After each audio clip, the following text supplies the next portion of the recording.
Assalamualaikum warahmatullahi wabarakatuh. Halo teman-teman, selamat datang di POKI Podcast HMPS DKI episode 3. Jadi pada episode kali ini kita akan melanjutkan kisah asmara yang tertuang di kisah Laraku.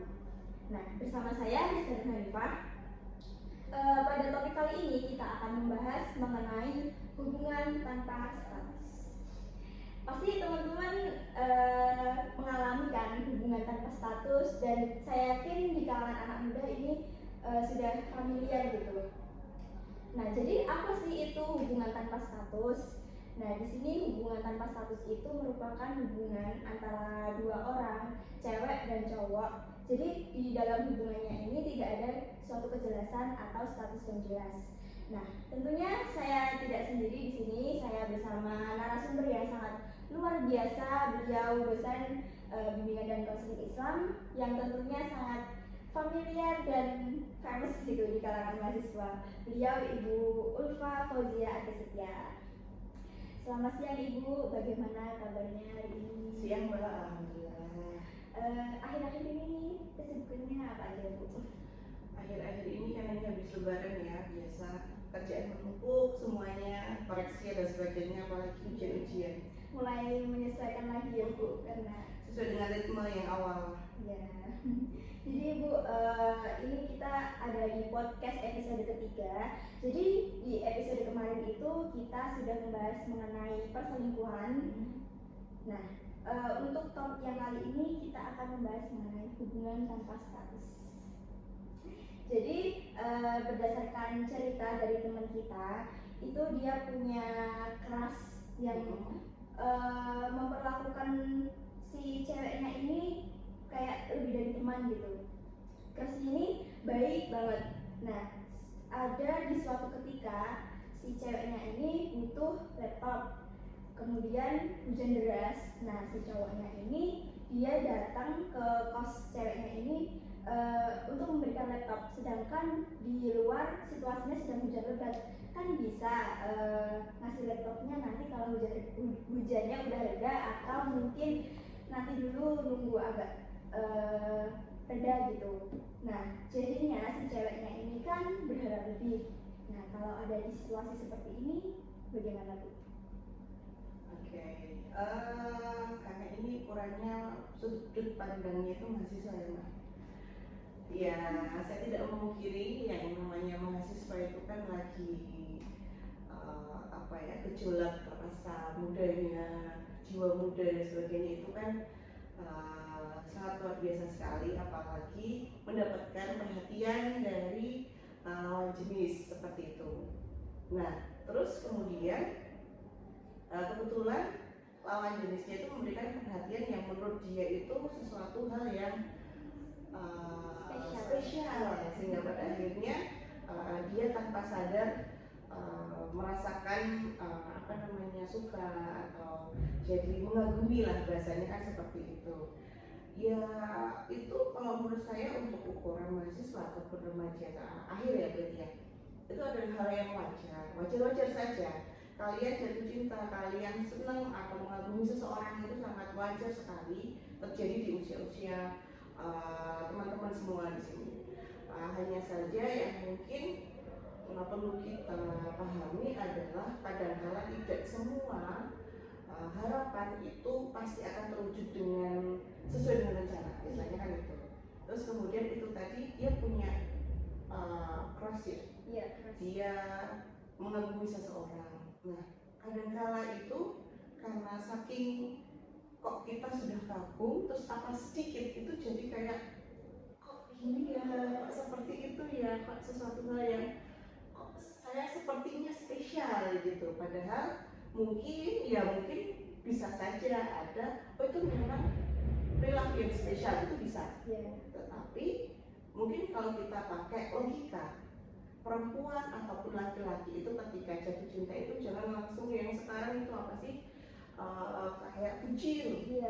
Ya bucin itu kan kayak logikanya kemana gitu. Maksudnya ya kita suka sama orang, kita cinta sama orang ya nggak apa-apa, tapi kan kita juga harus masuk akal apakah itu sesuai, apakah itu sesuai porsinya, seperti itu.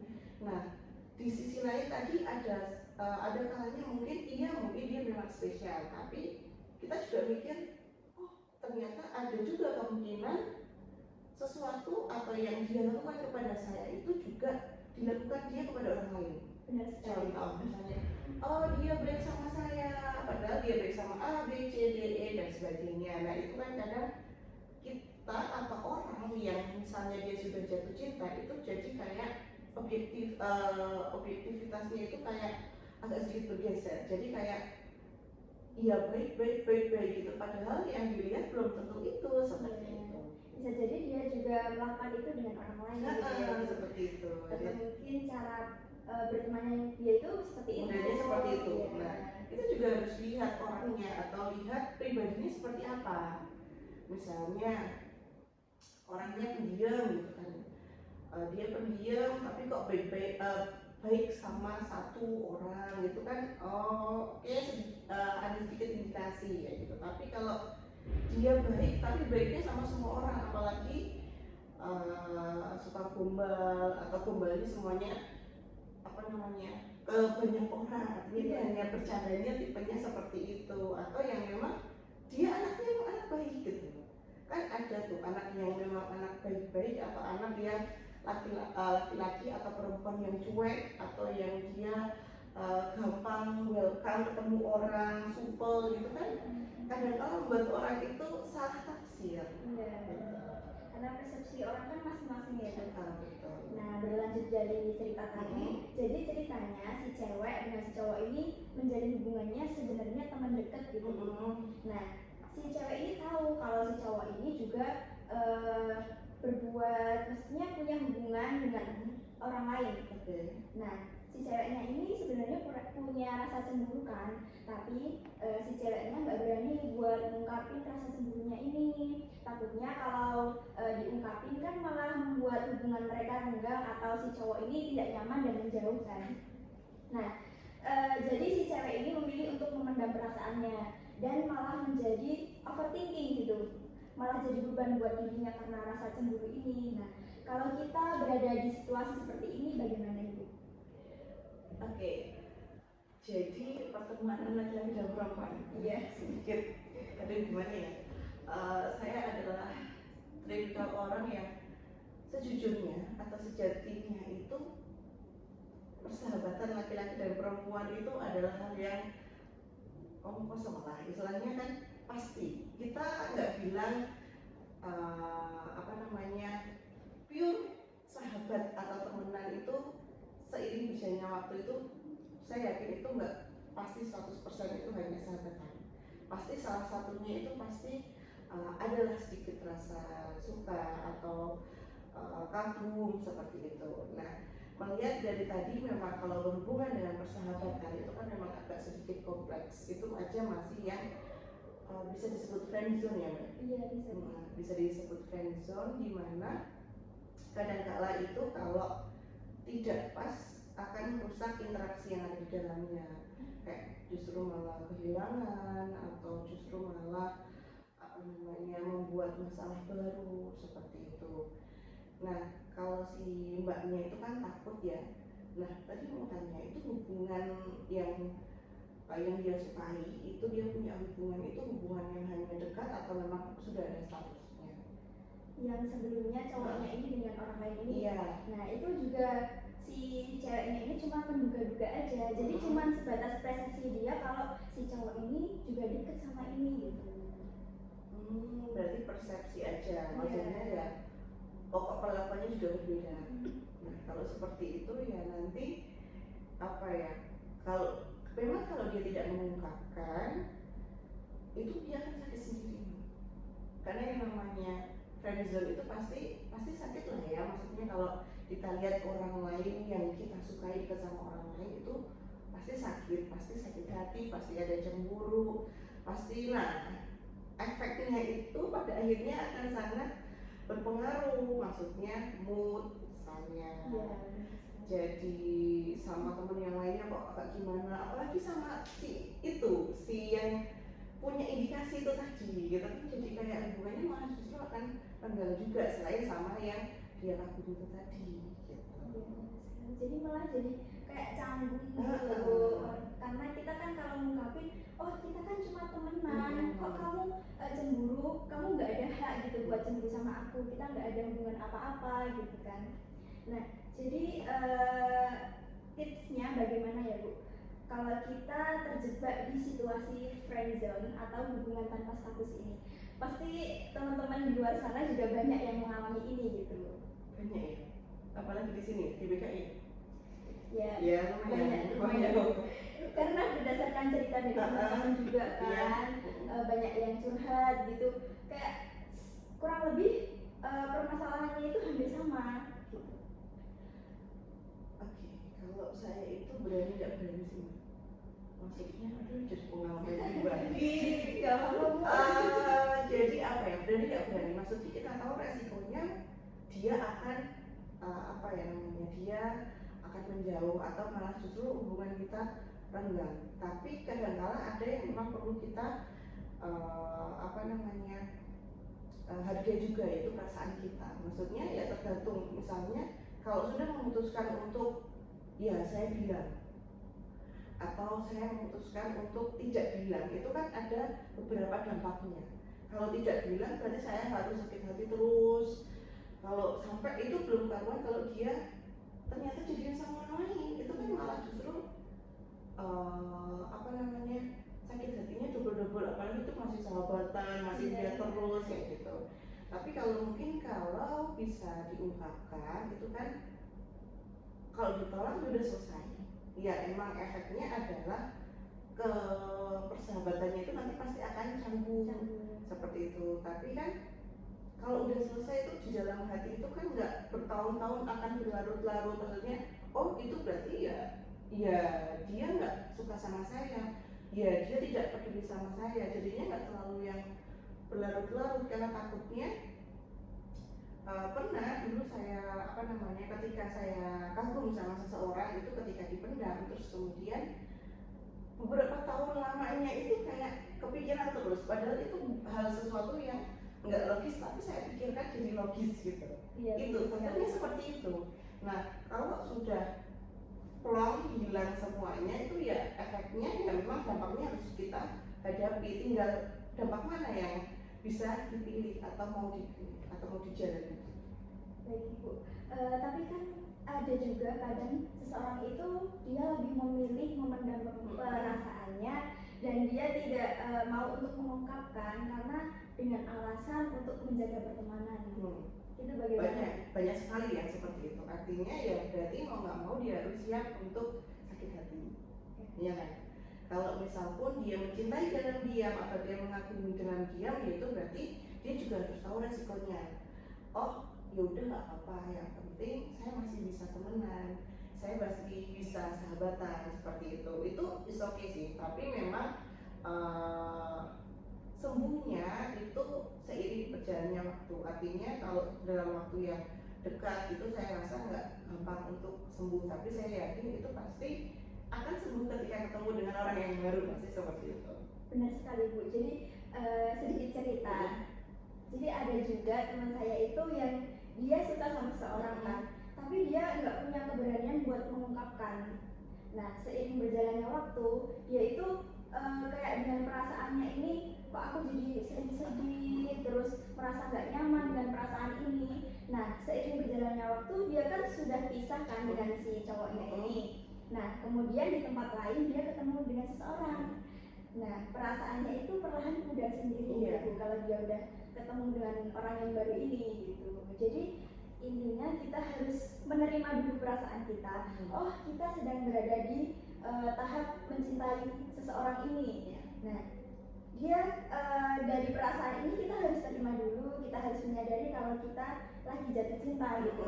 Nanti seiring berjalannya waktu, kalau itu tidak dipupuk pasti juga akan hilang dengan sendirinya. Ya memang butuh waktu, butuh proses. Ya anggap aja itu adalah latihan. Setiap orang itu kalau ada sesuatu yang tidak didapatkan itu kan kayak sebenarnya kita ditempa untuk menjadi lebih kuat, misalnya kan seperti itu. Soalnya ya gimana, yang namanya hidup itu kan tidak seperti semua kita. Artinya ada hal-hal yang tidak bisa kita dapatkan atau bisa kita dapatkan, seperti itu.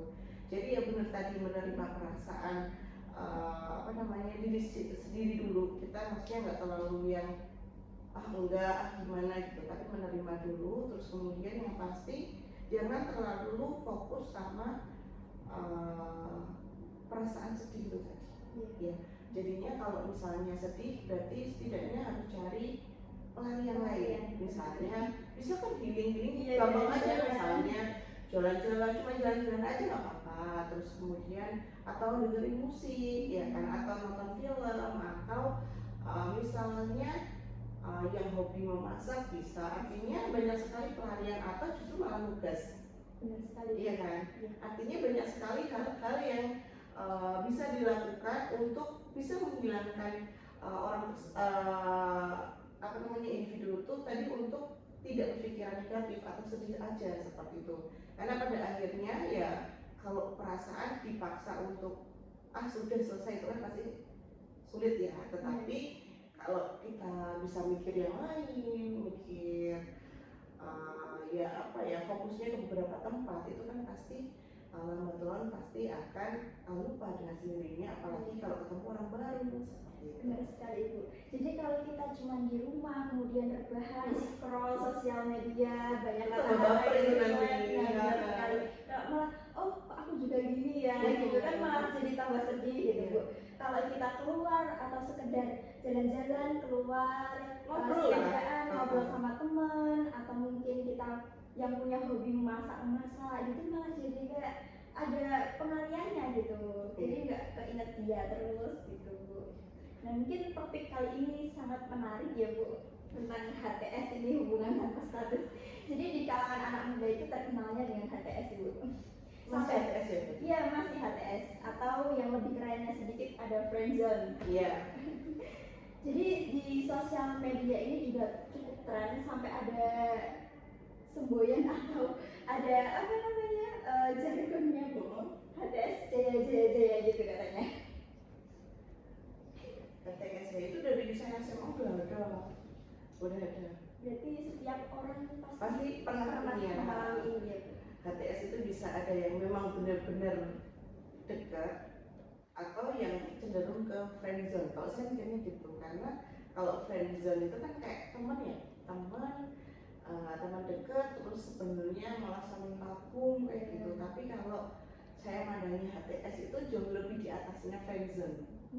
Jadi kayak ya saya senang dekat sama kamu senang dekat sama saya, tapi kita nggak ada status lebih ke situ. Jadi kayak misalnya kasarannya kayak panggil sayang gitu kan, panggil apa sih panggilan yang itu lagi yang udah sekarang apa soalnya beda saya apa sayang gitu, oh iya atau gimana gitu kan. Nah udah panggil seperti itu tapi nggak ada status. Ada waktu saya sama lupa.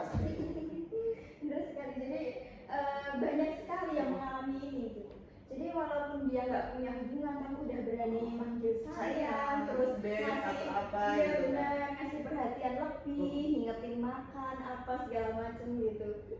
Tapi nggak bisa dikenalkan ke teman dia. Iya, karena kan dia nggak ada statusnya jelas gitu. Mungkin saya kira cukup obrolan kita pada siang hari ini Ibu. Semoga dengan podcast ini bisa bermanfaat bagi Sobat Poki semuanya, dapat menjadi solusi gitu buat teman-teman yang sedang mengalami fase ini.